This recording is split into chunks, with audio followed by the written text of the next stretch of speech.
Hey everyone, welcome to Biological Sciences, or I can say, welcome to BioNV. Yes, we changed this name from Biological Sciences to BioNV because we wanted to be short and simple. So, in this video, we will discuss techniques in cell biology.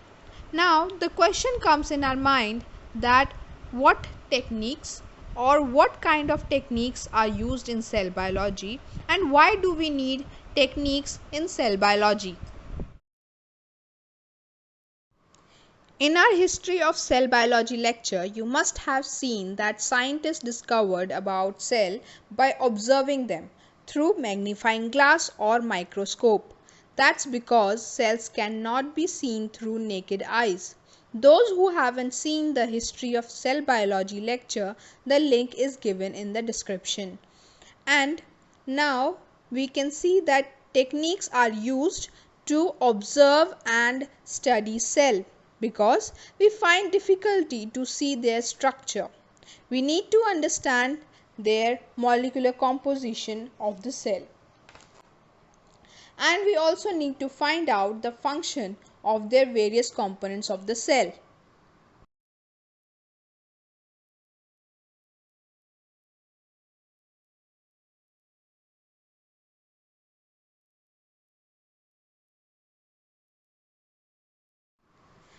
Now let's see which techniques are used in cell biology. The techniques we are going to discuss here are microscopy, X-ray diffraction analysis, cell fractionation, autoradiography, cell culture, chromatography, electrophoresis, and dialysis.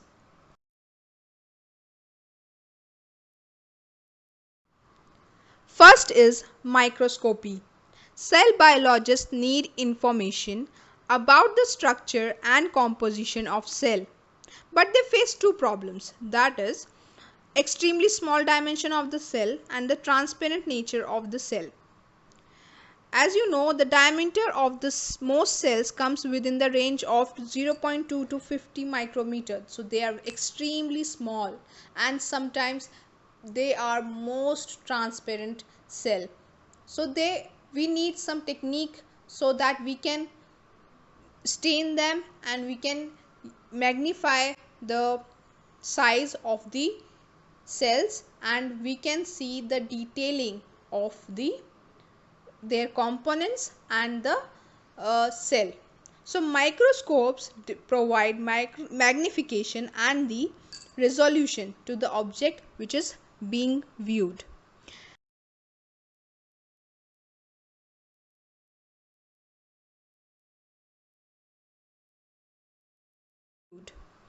Magnification means the increase in size of optical image over the size of the object being viewed. Now, increased magnification without improved resolution also results in large blurred image, and we don't want the large blurred image. We actually need very detailing of the cell that we need to study. So for that, microscopes are chosen over magnifying glass because magnifying glass only gives the magnifying image of the object, but microscope gives the magnification but also the resolution. As you know, the human eye has no power of magnification, so magnifying glasses may be used to magnify images up to 10 times. A light compound microscope, which has many lenses, are combined together, has a useful magnification of about 1500 times. So that's why microscopes are very useful in studying cell. Resolution, which is only provided by the microscopes, gives the image uh, in more detail. As the higher the resolution means the image is more in detail.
Now, the next technique is X-ray diffraction analysis. This method is used to analyze three-dimensional structure of DNA molecule and also the three-dimensional structure of proteins. Here are some protein examples like myoglobin, hemoglobin, collagen, myelin sheath of nerve cells, myofibrils of striated muscles, etc. Now, how it works? What is the principle of X-ray diffraction? Now, X-rays are scattered or diffracted by the atoms of a substance.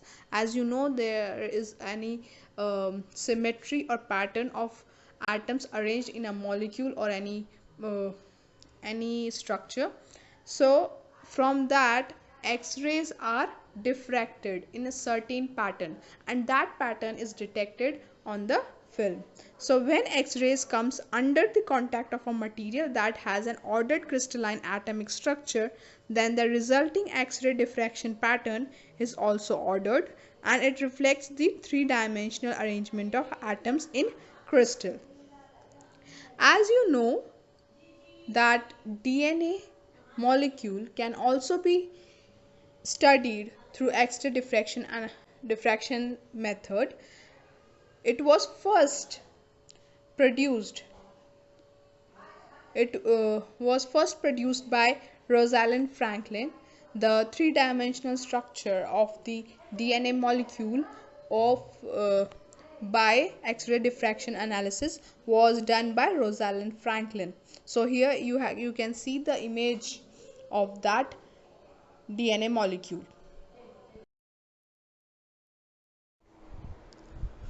Now the next technique is cell fractionation. We need to study the structure and biochemical analysis. Sometimes it becomes necessary to break up tissues and cells and to isolate the parts of the cell. For that, cell fractionation is employed. Cell fractionation includes two steps. First is homogenization or destruction of the cell boundaries. So first we destruct, or we can say dismantle, the boundary of the cell so that we can see or isolate the inner parts of the cell, and it was done by mechanical or chemical methods.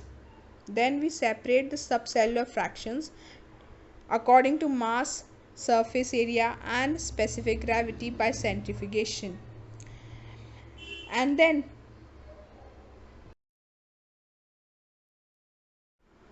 next technique we are going to discuss here is the technique we call autoradiography, and it is a technique which is used to locate radioactive isotopes in cells, tissues and organs.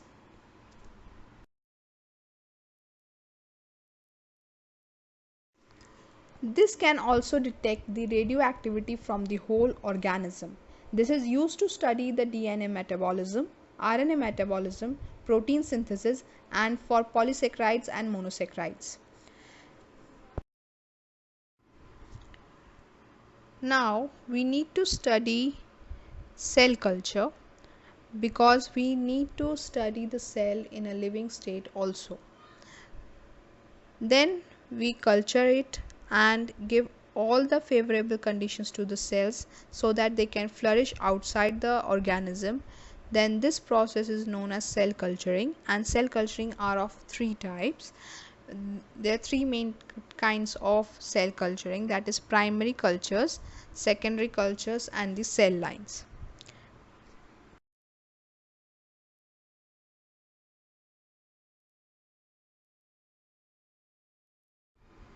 Now the next technique is chromatography, and this technique is used to separate the molecules of different substances present together in a solution or cytosol. In this, solution is applied to an insoluble medium which has a different affinity for the individual molecules of the solution, so that the molecules migrate through the medium at different rates and they can separate it at a different timing. The major types of chromatography are paper chromatography, thin layer chromatography, and column chromatography. The column chromatography is further divided into 4 other parts, that is ion exchange chromatography, affinity chromatography, gel permeation chromatography or gel filtration, or gas chromatography.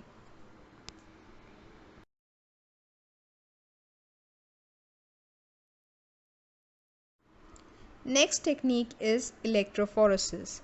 This technique uses electric field to separate the molecules and the macromolecules on the basis of their charge. The mixture of compound is applied to a supporting film, which is dipped into the two containers filled with salt solution.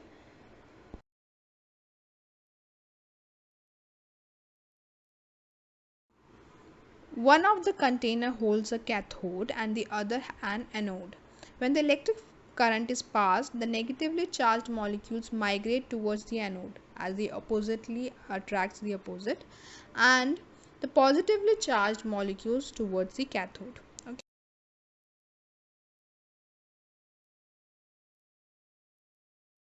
The rate of migration of a molecule in an electric field is determined by its size and the number of charged groups per molecule. This method of electrophoresis used in the separation of proteins, nucleic acids, and their building blocks. There are different types of electrophoresis which are practiced in the labs according to the objective, like moving boundary electrophoresis. This is used for proteins. Gel or zone electrophoresis, which is used also for proteins. Discontinuous electrophoresis used for isolation of proteins of the plasma membrane.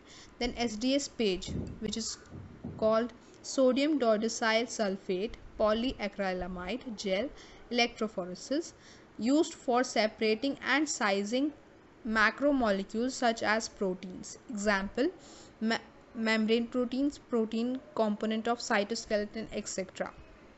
Now next one is Maxim Gilbert technique, which is used for the separation of polynucleotide fragments of DNA and RNA. Immunoelectrophoresis used for antigens and antibodies.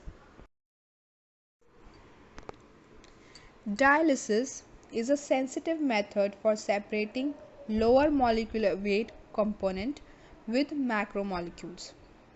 A thin membrane in the form of a tube is filled with a solution containing the molecule to be separated. You can see in this picture, this is the membrane which to be filled with the solution that needs to be separated.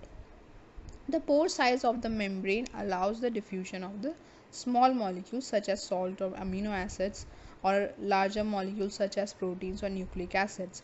So you can see that the smaller particles moves across the membrane and the larger molecules remains inside the membrane. So what happens is, this kind of diffusion helps in the separation of different molecules based on the size. And what kind of molecules can be separated, like proteins and nucleic acids, cannot be passed through the pores and so remain inside the dialysis tube, right?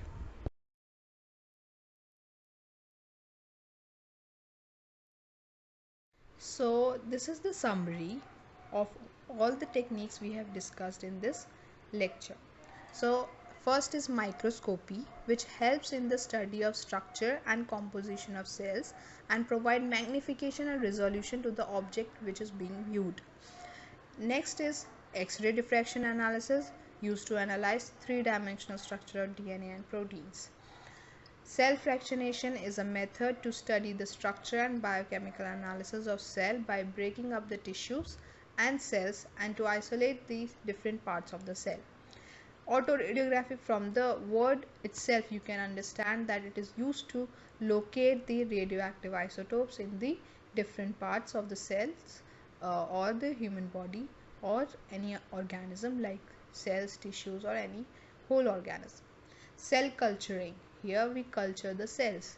That means a method which is used to culture cell outside the living organism by giving all the favorable conditions like nutrition, temperature, and other things, which helps in studying the cell in living state. chromatography. It is the technique to separate molecules of different substances which are present together in a solution or cytosol. Electrophoresis is also a technique to separate the molecules on the basis of the charge using electric field. Dialysis is also a method to separate low molecular compounds from macromolecules through diffusion. I hope you understood the techniques which are used in cell biology. In other videos which we are going to which are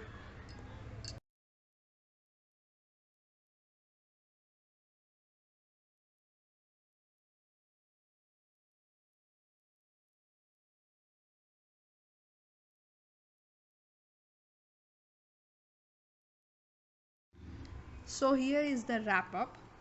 In this video we have a short description of all the techniques which are used in cell biology.